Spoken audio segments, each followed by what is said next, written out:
मैंने आपको बोला था मैं थोड़ी देर के बाद मिलूंगी, तो मेरी यार थोड़ी की यार कंप्लीट हो गई है।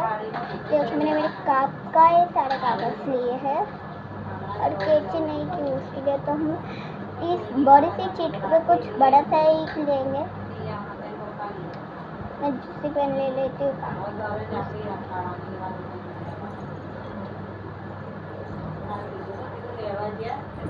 मेरी पेन इससे हम ठीक है।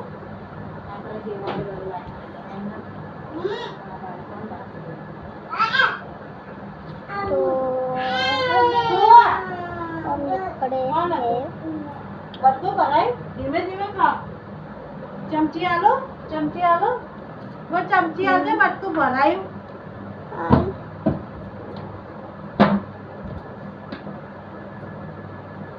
गुड़ी मैंने લે ફોન મુદા પપ્પાને ફોન હવે અને આ ચમચી બટકું ભરાય હાથમાં તોડીના નાની આલુ આટલી હા દે એવડામ ના ખાય એની હાલ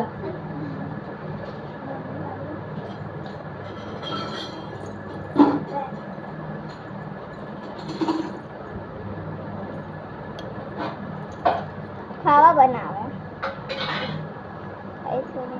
લે પપ્પાને ફોન કરું પણ મમ્મી ઇસ્કોલનું કહું તો હું મમ્મી ના લાયા લે તો પહેલા